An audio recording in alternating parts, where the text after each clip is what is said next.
അതിന്റെ ഹൂക്ക്, നമ്മള് ചെറിയ ഹൂക്കാണ് 3 കൊളുത്തിട്ടിരുന്നതിൽ. ഇതിന്റെ വായ കാണിച്ചാല് അറ്റം വരെ കാണാം.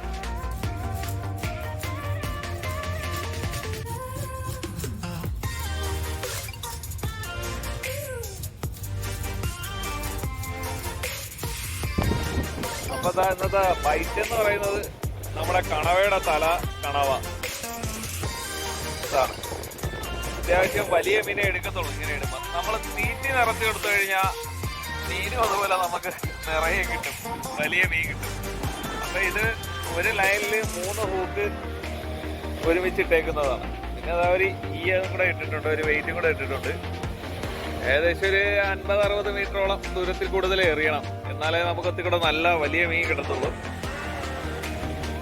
റോയിച്ച് അത് ശക്തമായിട്ട് എറിഞ്ഞിട്ടുണ്ട്. ഇപ്പൊ ഡ്രാഗ് എപ്പോഴും നമ്മള് ഇങ്ങനെ വയ്ക്കുമ്പോഴത്തേക്ക് ഒന്ന് ലൂസ് ചെയ്ത് വെച്ചേക്കണം. ഡ്രാഗ് ലൂസ് ചെയ്ത് വെക്കുമെന്ന് പറയാൻ കാര്യം വേറെ ഒന്നുമല്ല, നമുക്കിത് അടിക്കുന്നത് എത്ര വലിയ മീനാണെന്ന് അറിയാൻ പറ്റത്തില്ല.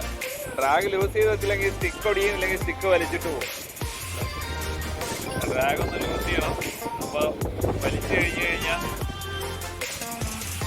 സ്റ്റിക്ക് എവിടെ ഇരിക്കും, നൂലെങ്ങാണ്ട് ചെല്ലണം, നമ്മുടെ ലൈനെങ്ങാണ്ട് ഓടി ചെല്ലണം. ഇനി വെയിറ്റിംഗ്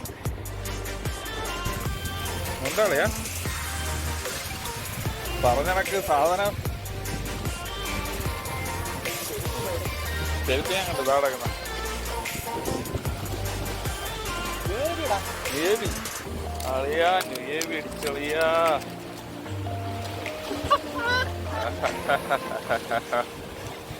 അടാ ഹൂക്കടാ, ജസ്റ്റ് നോക്ക്, ഭാഗ്യം ഉണ്ടാളിയാ നമുക്ക്.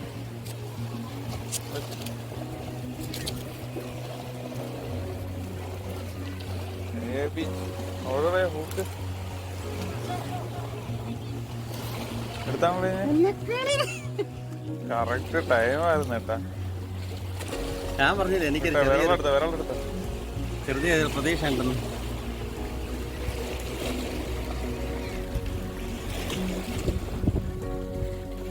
ആ പ്രതീക്ഷ എന്തായാലും അത് നോക്ക്, കറക്റ്റ് ആയിരുന്നു. ജസ്റ്റ് കിട്ടുപോയനായിരുന്നു കേട്ടാ. ഐറ്റം എന്തോ ഉണ്ട്, സംഗതി എന്താ പിടിച്ചേന്ന് അറിയാൻ വയ്യ. സാധാരണ നമ്മളിപ്പോ പിടിച്ചോണ്ടിരിക്കുന്ന നേവി ആണെങ്കിൽ എന്തായാലും പിടിച്ചിട്ടൊന്നും ഓടാൻ സാധ്യതയുണ്ട്. നേവി അല്ല ഇത് എന്നാണ് വിചാരം. കാര്യം ഏട്ടയാണെങ്കിൽ പിടിച്ചിട്ടിവിടെ മിണ്ടാടന്നാളായി. അതെ, നേവി രക്ഷപ്പെട്ട് നേവി തന്നെയാണ്. എന്താ പിടിച്ചിട്ട് മിണ്ടാതെ കിടന്നത്. ഫസ്റ്റ് ഒരു സ്ട്രൈക്ക് വലിച്ച് ഹൂക്ക് നോക്കിയേ, ഒരു കുഞ്ഞു ഹൂക്കാണ്. ഇതിന്റെ 2 പല്ലിന്റെ ഇടയിൽ കയറി കഴിഞ്ഞാൽ നമ്മുടെ നൂല് എന്തായാലും പൊട്ടിപ്പോവും. അപ്പൊ അതല്ലേ എന്റെ വായ ഒന്ന് കാണിച്ചു കൊടുക്കുക. സൂപ്പർ ഹൂക്ക് കേട്ടോ. അതേ അങ്ങനെ ഇതാ എന്റെ ഹൂക്ക്, നമ്മള് ചെറിയ ഹൂക്കാണ് 3 കൊളുത്തിട്ടിരുന്നതിൽ.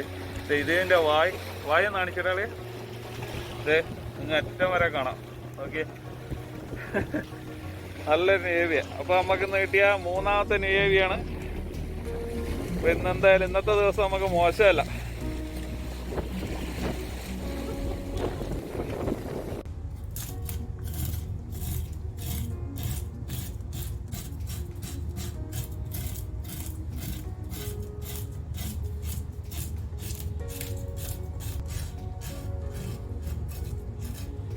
അപ്പോൾ ഇതിനെ നമുക്കിന്ന് ഫ്രൈ ആക്കാമെന്നാണ് വിചാരിക്കുന്നത്. കറി വയ്ക്കാനും പറ്റും, കറി വെച്ചാലും നല്ല ടേസ്റ്റാണ്. നാട്ടിൽ ഇതിന് ചിലയിടങ്ങളിൽ പല്ലിക്കോര എന്ന് പറയുമെന്ന് തോന്നുന്നു, മിക്കയിടങ്ങളിലും പല്ലങ്കോര എന്ന് തന്നെയാണ് പറയുന്നത്.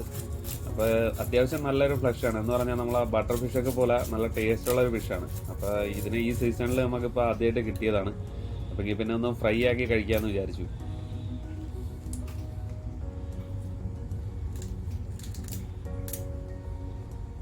വൃത്തിയാക്കാനൊക്കെ വളരെ എളുപ്പമാണ്, വളരെ സിമ്പിളാണ്. കാര്യം ഇതിൻ്റെ പുറത്തുള്ള നമ്മുടെ ശൽക്കങ്ങളില്ലേ അതൊന്ന് ഉരച്ച് കളഞ്ഞ് ഈ ചിറകുകളെല്ലാം ഒന്ന് കട്ട് ചെയ്ത് കളഞ്ഞാൽ മതി. ഇപ്പം നമ്മളല്ലാതെ ഇപ്പോൾ പൊള്ളിക്കണം ഗ്രില്ലൊക്കെ ചെയ്യാനാണെന്നുണ്ടെങ്കിൽ അതുപോലും കളയേണ്ട ആവശ്യമില്ല. ഇതിൻ്റെ അകത്ത് ഈ പണ്ടവും കുടലും അതൊക്കെ എടുത്ത് കളഞ്ഞാൽ മാത്രം മതിയാവും. പിന്നെ ഇതിൻ്റെ അകത്ത് ഒരു ബ്ലാഡർ പോലെ ഒരു സാധനമുണ്ട്, അതും നല്ല ടേസ്റ്റ് ആണെന്നാണ് പറയുന്നത്. നല്ല ടേസ്റ്റ് ആയിരിക്കും, ഒടുക്കത്തെ ടേസ്റ്റ് ആണെന്നാണ് പറയുന്നത്. ബ്ലാഡർ പോലെ ഒരു സാധനമുണ്ട്, ഒരു എയർ ബലൂൺ പോലെ. അത് ഞാൻ ഇപ്പോൾ കട്ട് ചെയ്ത് തീർന്നിട്ട് കാണിച്ചു തരാം. അത് ഒരു എയർ ബലൂൺ പോലത്തെ.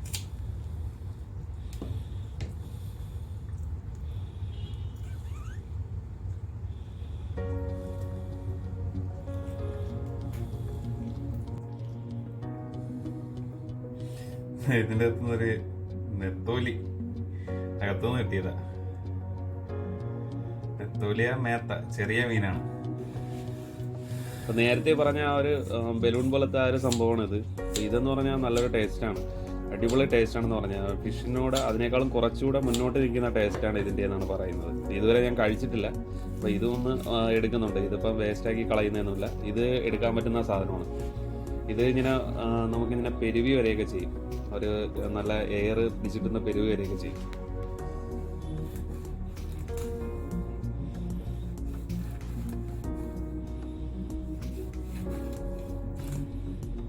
അപ്പം നമ്മൾ ഗൾഫിൽ ബാച്ചിലേഴ്സ് റൂമിൽ നമുക്കിപ്പോൾ കിച്ചൺ സൗകര്യങ്ങളൊക്കെ ചിലപ്പം അറിയാലോ നിങ്ങൾക്ക്. അപ്പോൾ ഒരുപാട് വലിയ പാത്രങ്ങളൊന്നും ഉണ്ടാകത്തില്ല നമുക്ക് വീട്ടിലേക്ക് പോലെ.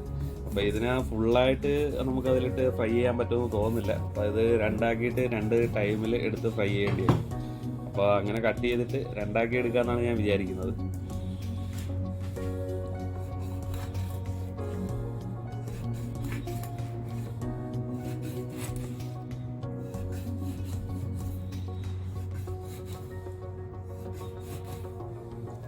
അധികം മസാലകളൊന്നും ചേർക്കുന്നില്ല. കുറച്ച് മഞ്ഞൾപ്പൊടി, പിന്നെ കുറച്ച് നമ്മുടെ കാശ്മീരി ചില്ലി, പിന്നെ കുറച്ച് സാദാ ചില്ലി, പിന്നെ പെപ്പർ ഇവിടെ ഇരിക്കുന്നില്ല, അല്ലെങ്കിൽ പെപ്പറും കൂടെ കുറച്ചിടായിരുന്നു. പെപ്പർ പൗഡർ ഇടുന്നത് നല്ലതായിരിക്കും.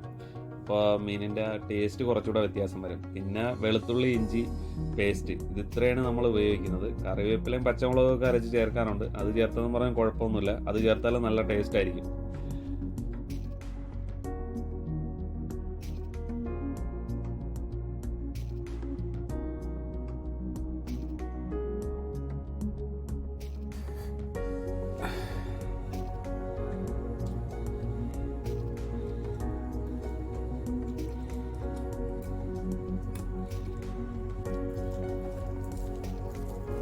ഈ മസാല എല്ലാം കൂടെ ഒന്ന് വെള്ളത്തിൽ ജസ്റ്റ് ഒന്ന് കുഴച്ചിട്ട് മീനിൻ്റെ പുറത്ത് നന്നായിട്ടൊന്ന് തേച്ച് പിടിപ്പിച്ച് ഒരു 10-15 മിനിറ്റ് വച്ചിരുന്നാൽ തന്നെ അത്യാവശ്യം മസാല എല്ലാം പിടിക്കും. അപ്പോൾ നമ്മൾ കട്ട് ചെയ്ത വിടവിലൊക്കെ നല്ലോണം ഒന്ന് തേച്ച് പിടിപ്പിച്ചാൽ കുറേ കൂടെ മസാല പിടിച്ചിരിക്കും. ഇത് കഴിയുമെങ്കിൽ വെളിച്ചെണ്ണയിൽ തന്നെ മുരിച്ചെടുക്കാൻ വേണ്ടി നോക്കുക. വെളിച്ചെണ്ണ വയ്ക്കുമ്പോൾ വേറൊരു ടേസ്റ്റാണ്. നമ്മുടെ സാധാരണ എഡിജിബിൾ ഓയിലിനേക്കാളും വെളിച്ചെണ്ണയാണ് എന്തുകൊണ്ട് നല്ലതെന്ന് എനിക്ക് തോന്നുന്നു.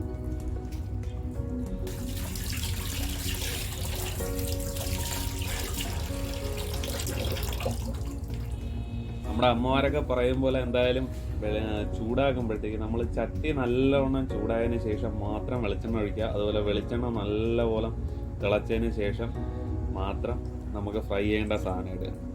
എന്നാലേ ആ ഒരു ടേസ്റ്റ് കിട്ടത്തുള്ളൂ നമുക്ക്.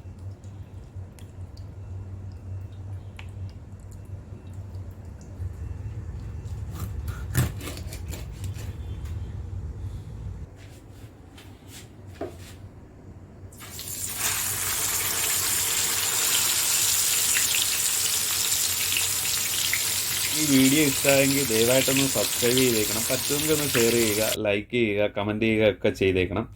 Thanks for watching my channel.